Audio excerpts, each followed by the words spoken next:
Greetings and welcome to another segment of Wild Treasures of an Outdoorsman. My name is Peter Updike, and tonight we're going to talk about you and me and the FWC. Did you happen to catch the thumbnail? I got a picture of it here. That was on the thumbnail that caught your attention and made you want to click on the video. If you looked at it, you might have thought, oh, that's just an FWC sign. Well, what it is actually a sticker that somebody put on an existing sign down in the Green Swamp. I didn't notice it at first. I just wanted to take a picture of the sign. But it says, Florida Gobbler and Wildlife Consumption Commission. Somebody played a joke and stuck that sticker on that sign. Yeah, I think it's kind of cute. Anyway, that's down in the Green Swamp. Maybe you saw it. So we're going to talk about antler restrictions tonight. We're going to talk about quota permits. I've got something I want to share with you, but I had a question via email, and I want to try and field that question. I just can't write out an explanation to everything. We get a lot of newcomers, hunters from out of state who've moved to Florida and want to hunt in Florida, and I appreciate the fact that they want to do that. And I appreciate the fact that people that have not been raised in a family that hunt want to go hunting. They want to expand their outdoor experience into the world of hunting, and they don't have an avenue to get it. Well, that's what this YouTube channel is for, to help them and show them our way of hunting and maybe help them with a little bit with the rules and regulations. And of course, this fella saw that a deer has to have 3 points or better on one side or a 10-inch main beam to be legal. And the question was, he had two parts of his question. Part one was, how am I supposed to tell the difference between a 9-inch antler and a 10-inch antler? How am I supposed to read the points? Help me out on this. Help me to figure it out. So I'm going to try and do that. And then the second part of his question, and I'm going to try and field it as well, is how strict are they when it comes to antler restrictions? If you make a mistake and shoot something you shouldn't, am I going to get in big trouble? Well, let's talk about that too. Now, I've got some antlers here. I'm going to help right off the bat. I want to address the first question. And the first question is, what am I looking for in the way of a deer? Okay, so I've got some examples here. These are deer that I killed. Now, I killed this buck in the Withlacoochee State Forest a long time ago, like in 1992 or something like that, before they introduced the antler restrictions. Now here is this buck is completely broken off on one side, so you can't count this side for anything, right? This is the side you have to look at. Now, when I shot this deer, I think it was 5 or 6 inch was the minimum length. So when I killed this deer, he was way above legal. But for today, we're talking about antler restrictions and the 3 point or better on one side. First of all, you'll see he's got a little point right here, and that point does not count because it's not 1 inch long. It's only like a ½ inch long at that. Even though you can see it, it would not count as a point. This one up here certainly would, because it's over 1 inch. So the only thing that would make this deer legal is that he would have a 10-inch main beam, right?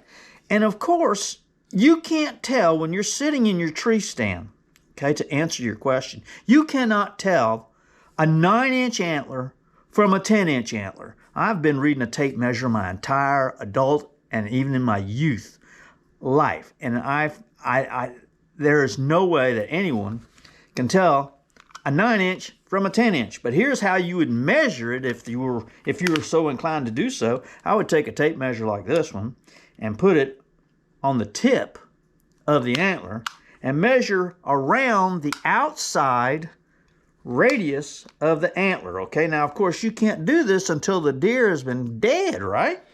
But if you wanted to measure one the way a game warden would measure one, I think this would be the way he would do it, and come all the way down to the base. Now this antler is about 10¼ inches long, which makes him legal, okay? That's what it would look like.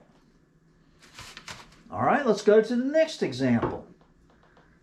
Now here's a deer that I killed sometime. Look at that crazy thing, man. That's long. Now, This is what I'm talking about. This is what I am looking for. And I'm going to train my eye and my mind for what I'm going to see when that shooter buck comes in. I'm gonna explain that here in a minute, but let's just get through this. This is 4 points or better on one side. This is well over 10 inches, right? This is a very cool buck. He must have had some kind of issue. It's interesting that if a deer gets an injury on the right side of his body, the left side of his antler will be affected. I did not see any injury on this deer, but that doesn't mean that he didn't have some sort of injury that caused him to grow abnormally like that. That's a non-typical, but it's still kind of cool. And when I seen him coming through the swamp, I said, wow, look at that deer. And I wasted no time shooting this deer, knowing that he was well over legal, right? So there's an example of what I was looking for. One more here. So if we're talking about 3 points on one side, now if he's got 3 points on one side, a point right here, he's well over an inch there, so that brow tine counts. And of course he's 1 inch here or greater, so that'll count. And then of course the overall length. Now he's over 10 inches, but if he wasn't 10 inches, okay, this deer would still be legal. If he was broken right here, right, and only measured 8 inches to here, he'd still be legal because he'd have this tine. The main beam counts as a point, then this is a point, and this is a point. So yeah, on this side he would be legal. Of course, he's a 4-pointer on this side. But if he didn't have that, let's just pretend that he was perfect symmetrical, that he was the same on both sides. Of course, you only count one side. You don't have to count both sides. So, yeah, even if he wasn't 10 inches. So the rule reads 3 points or better, 3 points or more on one side, or a 10-inch main beam. Now, you're going to need to go to, if you're hunting on Florida public land, you'll need to go to the brochure for the area that you're hunting and check the regulations. They'll read something like this: legal to take bucks with 3 points or better on one side, or a 10-inch main beam. And that's the way the rule will read, okay? And every management area might be different. Now, we're going to talk about the antler restrictions that are different in different deer management units here in just a minute. For wherever it is that you live or wherever it is that you're hunting, it might be different. All right, and one more I wanted to show you, and this is what I was talking about, training your mind and your eye for what you're going to see. About 25 years ago, I started going up in Georgia hunting at a buddy's property. And when I got there, it was like I said, it was 25 years ago. He said, now look, Peter, we have antler restrictions in this county. I said, well, what's that mean? He said, well, we're shooting deer that are mature bucks that exceed the legal requirements. I said, well, what's that? He said, 15 inches wide. And I was just like the other guy, that questioned, how do I tell the difference between a 9-inch and a 10-inch antler, right? And that was my question. How do I know the difference between 14 inches wide and 15 inches wide? And I'm going to show you an antler here that helps explain my point. This is a pretty good buck. And I killed this buck in Macon County, Georgia, where the 15 inches wide was the rule. Now, I looked down through the years, I had to show a lot of restraint. And if I saw a rack deer, I had to ask myself, is that deer a shooter? And is he not? And there were a lot of deer that I saw that are, like in Georgia, if you saw a deer like this in Georgia versus a deer like this, right? That's a huge difference. But we're not talking about Georgia, we're talking about Florida. But my point is that I learned how to judge a buck by looking at the deer and not always looking at just his antlers. Antlers can be deceptive, but if you look at a buck and you're being asked to shoot mature deer, you learn to look at the body You learn to look at the head, the bulk of the body, the sway of the back, the way the deer presents himself, the way he moves through the woods will tell you whether or not he is a trophy management buck. And that's what I had to learn. I had to learn how to look at deer. And once I trained my eye and my mind for what I was looking for, well, I had no trouble at all. The minute I knew that this was a shooter buck was about 2 seconds after I saw him.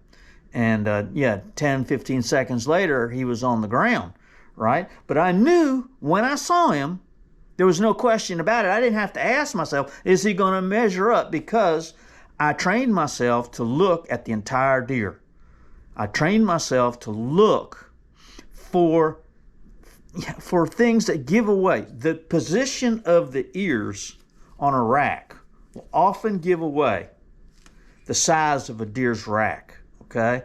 And the body size, yeah. Many times I've seen bucks that are just they're not mature. You can tell after you've seen a bunch of them. So to answer the question, no, you cannot tell the difference between a 10-inch and an 8-inch or 9-inch main beam. But you have to learn to train your eye. Look, and if you shoot a mature deer, so let's just say he's 3.5 years old, and he's a forky. But chances are, if he's a mature deer, he's going to exceed the 10-inch main beam. Okay, so always looking at the size of the antler and trying to determine the half of an inch. You can't do it. It's not possible to know. You have to go to the next level. Okay, and learn and ask yourself, what am I looking for in a deer? And are you looking to kill just a little forky? Now, in some management areas, you're allowed to shoot deer that have 5-inch antlers, which is almost nothing, right, with a point. If it's 5 inches or greater with a point, he's legal. All right, so let's break that down for you. Let's go to the computer here. I'm just going to turn the camera around and show you, and then we're going to get to the second part of your question.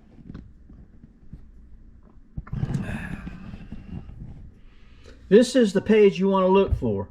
This is the Deer Management Unit map. And over here you'll see the different units. Here you will find where you live and where you'll be hunting, and you'll click on it. So if you're in Unit D, you'd come right down here to Unit D and click on it, and here it will come up. And then you can see that the deer management units, and then it'll say over here, 1 deer annually not meeting. Okay, that's something else. Okay, so here's a legal to take up here at the top. All antler deer with at least 1 antler 5 inches or longer must have an antler with at least 2 points, with each point measuring 1 inch or more. Okay, and yeah, so that's where you would find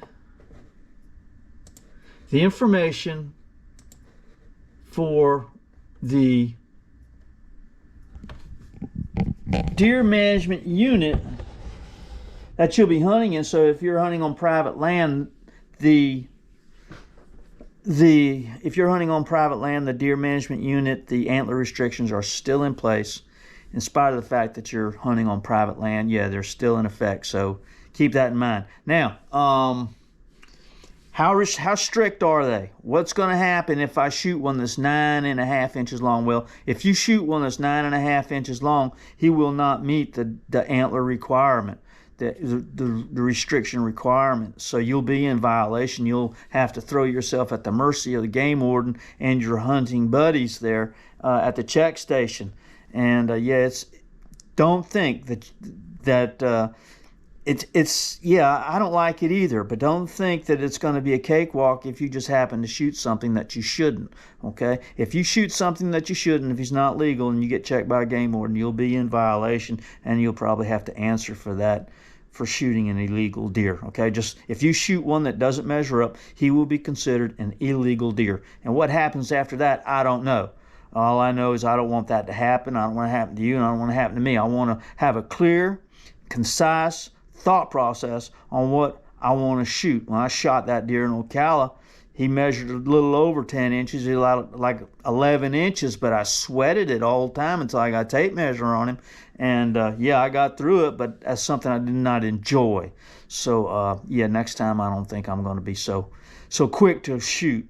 I saw a couple of deer last year that could have been legal, but again, you couldn't tell. They were just young deer, and again, I'm looking for one of these better deer. So that's what's on my agenda. Okay, so we've covered those two topics, and we're going to cover another topic, and that's quota permits. And I hope you got the quota permit that you were after. Let me share with you the experience that I had during the regular quota permit draw. I applied for the Lake Panasoffkee archery hunt, special opportunity archery hunt. There's a half a dozen hunts that they offer, and what you have to do is you have to apply, pick out a hunt, and then buy chances. And you buy chances for $5 a piece, and I decided I would apply. I didn't get drawn for any of my hunts. I went to the second draw, and I got one for Goethe for Modern Gun, and I didn't get any other hunts. I got points, so I'm going to use those points in the future. I kind of planned it that way. But I went ahead and applied for the Lake Panasoffkee Wildlife Management Area. And what happened was, after the draw period had passed, I got an email said that I was successful. So I went in and I stroked my credit card and I paid the extra $100 and printed out my confirmation. Well, a few days went by and I checked my email, and I got an email from the FWC, and they said, well, you did not draw. Nobody did. The whole thing was a big mistake. Everyone got drawn. From what I can gather, out of the 62 people applied for the same hunt that I did, and all of us got drawn. So it was a big computer mishap. All right. So they informed everyone that they would have to wait, and we were going to draw all over again. So I waited a couple of weeks. I can't remember how long it was. I don't think it was a full 30 days, but it was a couple of weeks anyway. And they had a draw, and I was not successful. And then I got another notice that said that I was second in a line of 40. And I really didn't know what that meant, so I just thought I'd wait and see. And I had to wait another 30 days because you have 30 days to claim your permit and pay your $100. And if you don't claim your permit and pay your $100, it goes to the next person in line. So I waited. I didn't realize that, and I waited and waited. It said draw pending. When I checked it on the computer, it kept saying draw pending, and I looked at that thing for 30 days. And finally, it said that I was awarded a permit after the draw. And then right away I went in. What I had to do was I had to contact them, and then they told me that they would reimburse the first payment, which they did. They reimbursed the first payment, and then I had to go in and pay again. So from what I can figure out, it seems that at least 2 people did not go in and claim their permit. And they won the draw, but didn't follow up and pay the $100 to do the hunt. Maybe something came up. Maybe they wouldn't be able to hunt. Maybe they got another week and rather hunt on that one. So who knows? But I'm happy I was drawn, and I'm happy that I was able to get the permit. And I went ahead and they reimbursed my credit card just like they said they would. And yeah, it was quite a up and down experience, but I got drawn, I got the confirmation, I got my permit in the mail, so that's happening in December. One other topic I want to touch on is the Antlerless Deer permit. Now, if you apply for a quota permit, you might get an Antlerless Deer permit. If you get awarded an Antlerless Deer permit, even in some of our management areas during the archery season, you're allowed to shoot what they call antlerless deer, does, and younger deer that don't have any antlers are legal game during the archery season. And it also has a stipulation in there that says, and bucks with antlers less than 5 inches. Now, I got a real issue with that. Why would they fine a guy or give him a ticket for shooting a deer that was 9 inches main beam, but then make it okay during, I'm a little confused there. So I emailed the FWC and I asked him, I said, how come when I get an antlerless deer permit, or if we're hunting in a management area where you're allowed to shoot antlerless deer, that a 5-inch antler or smaller, or smaller, wait a minute, what did we just get through talking about all these antler restrictions? Yeah, why? And I emailed them and I asked them, and they emailed me back, and then they said we're going to find out. Let me find out for you. And a couple of days went by, and they sent me a reply, and they said, well, if somebody shoots a deer that they didn't see the antler, we didn't want them to be in violation while exercising a legal activity.